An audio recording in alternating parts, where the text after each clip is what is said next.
సచిన్ రాజ్ అత్యాధునిక world class physiotherapy treatment తో అన్ని రకాల నొప్పులకు శాశ్వత పరిష్కారం. సార్ నమస్తే సార్. నమస్తే అండి.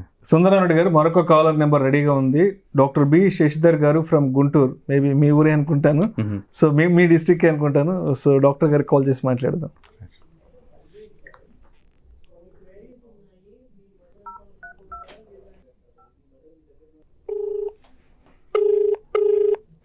హలో సార్ నమస్తే సార్, నేను విష్ణుని కాల్ చేస్తున్నాను సార్. సుమన్ టీవీ హైదరాబాద్ నుంచి కాల్ చేస్తున్నాను సార్. నమస్తే సార్ శశిధర్ గారు. నమస్తే అండి. సార్ మీరు మొన్న వెబినార్ అటెండ్ అయ్యారు. సో ఆ రోజు సార్తో మాట్లాడి అన్ని డౌట్స్ని క్లారిఫై చేసుకోవడానికి మీకు అందరికీ టైం కుదరలేదు కాబట్టి ఇవాళ మీ అందరి కోసం అంటూ ఒక సెషన్ ఏర్పాటు చేశాము. Okay okay. సో నా ఎదురుగా ఇప్పుడు సుందరరామరెడ్డి గారు కూర్చుని ఉన్నారు స్టూడియోలో. సో మీరు నేరుగా సార్తో ఫోన్లో మాట్లాడి మీ డౌట్స్ అన్నీ కూడా చాలా క్రిస్టల్ క్లియర్గా మీరు క్లారిఫై చేసుకోవచ్చు. మొబైల్ సార్కి ఇస్తున్నాను, సార్తో మాట్లాడండి సార్. ఓకే అండి. Right sir. డాక్టర్ శశిధర్ గారు ఫ్రమ్ గుంటూరు, మేబీ మీ ఊరే. రైట్. యా హాయ్ డాక్టర్ గారు, ఎలా ఉన్నారు sir? Good evening sir. Fine అండి. ఎలా ఉన్నారు? యా బాగున్నాను. మొన్న ఫస్ట్ ఆఫ్ ద కైండ్ అండి. నేను అది మీ చూసింది చాలా బాగుంది. చాలా కన్సైజ్ గా మీరు బాగా కవర్ చేశారు సార్. అలాంటి వాళ్ళకి చాలా ఉపయోగం అవి. Thank you sir. సార్ ఏం లేదు సార్, మనకి యాక్చువల్ గా కొన్ని డౌట్స్ అంటే 10 years బ్యాక్ ఒకటి పవర్ కిడ్ పాలసీ అని తీసుకున్నామండి. అది మా అబ్బాయి చిన్న పిల్లడి పేరు మీద. వాళ్ళు ఏంటంటే ఇప్పుడు అది ఫోన్ చేసి దాన్ని మళ్ళీ మార్చుకోండి అది ఇది అంటున్నారు.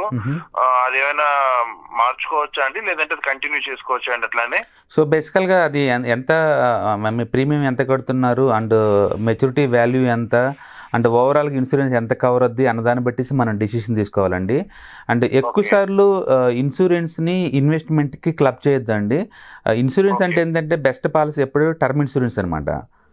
యూజువల్గా 35 ఏజ్ లోపు కనుక తీసుకుంటే మనకి 1 crore నీకు 6,000 దొరుకుతుంది. అది రెస్ట్ ఆఫ్ ది మనీ అంతా మనం ఎలాంటి మ్యూచువల్ ఫండ్లో ఇన్వెస్ట్ చేయడం ద్వారా మనం ఎక్కువ రేట్ ఆఫ్ రిటర్న్ జనరేట్ చేసుకోవచ్చు అనమాట. అందుకని అప్పుడు నాలెడ్జ్ లేదు. మా ఫాదర్ ఇన్ లా ఇట్లా పెట్టమంటే పెట్టేసాం అనమాట. రైట్. ఒకసారి మీరు చూడండి అది ఎంత కవరేజ్ అవుతుంది ఇన్సూరెన్స్ అనేది. షూర్. దాన్ని బట్టేసి అది తక్కువ అమౌంట్ అనుకోండి, దాన్ని క్లోజ్ చేసి సరౌండర్ చేసేసి అమౌంట్ మొత్తం తీసుకొని ఇన్సూరెన్స్ సపరేట్గా తీసుకోవచ్చు టర్మ్ ఇన్సూరెన్స్ లాగా. అండ్ మిగతా అమౌంట్ని మ్యూచువల్ ఫండ్లో పెట్టుకోవచ్చు. Okay sir. ఇప్పుడు ఒక చిన్న క్వశ్చన్ సార్. నాకు యాక్చువల్గా ఏంటంటే మన ఈ లంసమ్ అంటే మా కొలీగ్ కొంచెం ఇలా చేయడం మూలంగా తెలియక నేను ముందు లంసమ్ లో పెట్టేశానండి. ఒక 1,50,000 అలా పెట్టేశాను. అది పెట్టచ్చు కదండి యాక్సిస్ మ్యూచువల్ ఫండ్ మీద అట్లా పెట్టేశాను అనమాట. పర్వాలేదండి. అంటే మార్కెట్ కొంచెం పీక్ లెవెల్లో ఉందని ఒక రీజన్ పక్కన పెట్టేస్తే 1 lakh 2 lakh అమౌంట్ పెద్ద ఇదేం కాదండి, పెట్టుకోవచ్చు, ఏం కాదు. ఓకేనండి. కంటిన్యూ చేయండి. అది పడ్డప్పుడు కొన్ని ఎక్కువ యూనిట్లు గ్యాదర్ చేస్తా ఉన్నారనుకోండి, అన్ని నీకు యావరేజ్ అవుతుంది. ఎప్పుడు తీసుకున్నారు మ్యూచువల్ ఫండ్స్ మీరు? నేను జస్ట్ అండి మా కొలీగ్ మీకు మీ గురించి చెప్పింది కూడా మా కొలీగ్ అనమాట. ఆయన కూడా డాక్టర్ గారే, విజయవాడ చక్రపాణి గారు అనేసి. మోస్ట్లీ మీరు అవును సార్ ఇంతమంది మాట్లాడిన చక్రపాణి.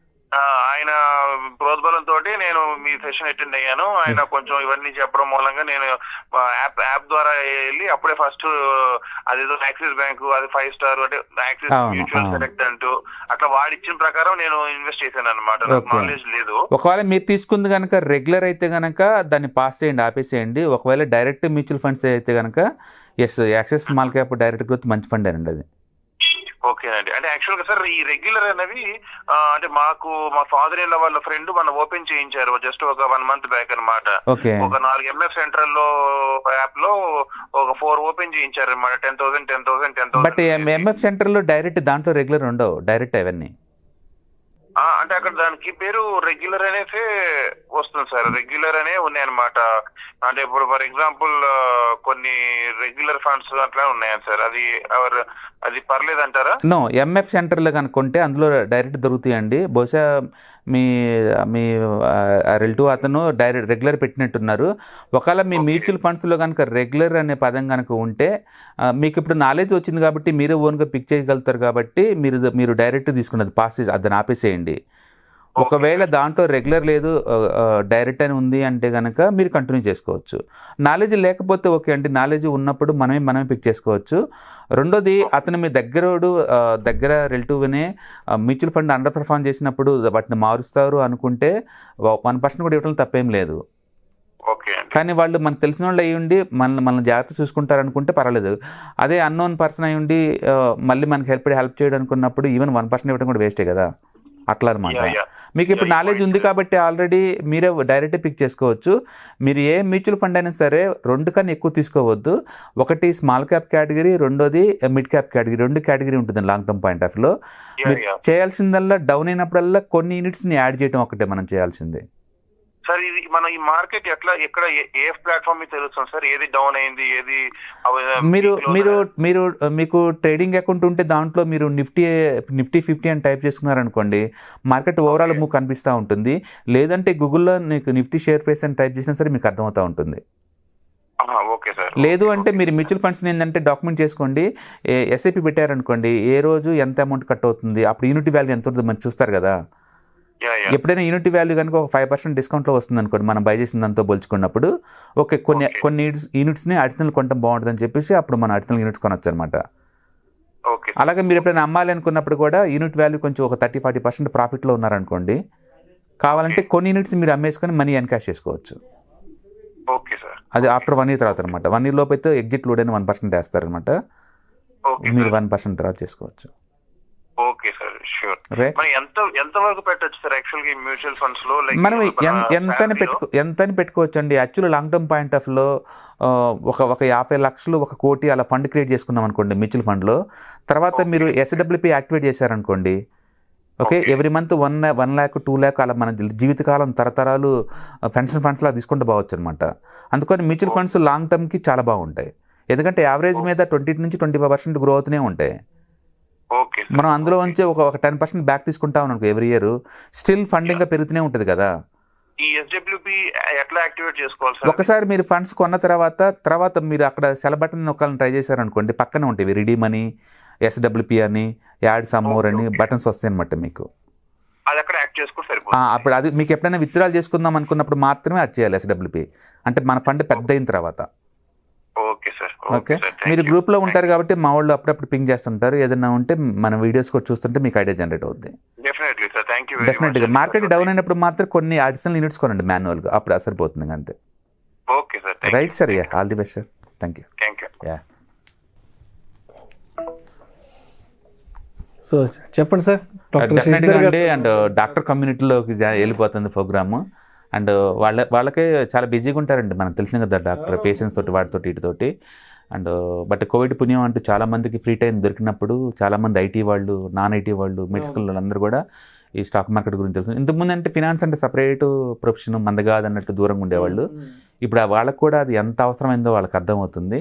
అండ్ డెఫినెట్గా అండి, ఎందుకంటే రెగ్యులర్ అమౌంట్ని ఒక 5,000 10,000 20,000 ఇలా పెట్టుకుంటూ పోతుంటే వీటిలో మనీ గ్రో అవటం చాలా ఈజీ అండి. ఒకప్పుడు డబ్బు సంపాదించడం ఎంతో పెద్ద కాంప్లెక్స్ ప్రాసెస్గా జనాలు దాన్ని క్రియేట్ చేశారు. డబ్బు సంపాదించిన వాళ్ళందరూ తెలివైన వాళ్ళు, ఎక్కువ చదువుకున్న వాళ్ళందరూ తెలివైన వాళ్ళు ఇట్లా క్రియేట్ చేశారు సొసైటీలో. అంటే బిలో మీ మనీ మేక్ చేయడానికి చదువుకి ఏజ్కి సంబంధం లేదండి. ప్లాన్ ఉండి మంత్లీ 1000 పెట్టే వాళ్ళు కూడా కోట్లలో లాంగ్ టర్మ్ క్రియేట్ చేసుకోవచ్చు.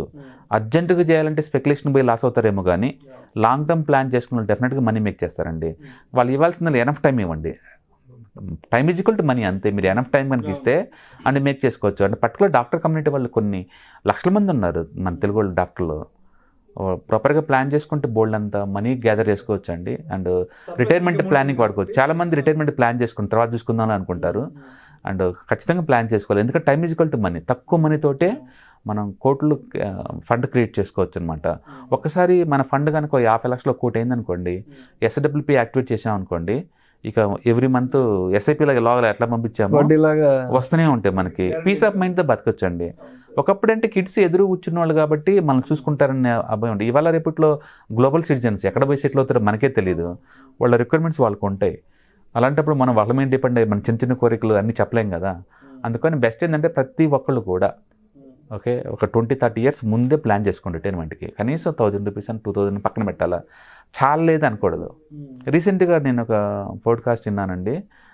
రాధిక గారిది, ఎడలైజ్ సిఇఓది. మా main competitors Swiggy and Zomato అని చెప్తున్నా. ఒక మ్యూచువల్ ఫండ్ మెయిన్ కాంపిటేటరు ఇంకొక మ్యూచువల్ ఫండ్ కాదంట, స్విగ్గీ అండ్ జొమాటో అంట. ఎందుకంటే పబ్లిక్ అంత లేదు, ఈ షార్ట్ టర్మ్ మీద టైం లేక క్విక్గా అయిపోద్ది అని చెప్పేసి అచ్చం జొమాటోలు వాటి మీద ఇటు మీద ఆర్డర్లు ఇస్తూ ఉన్నారు.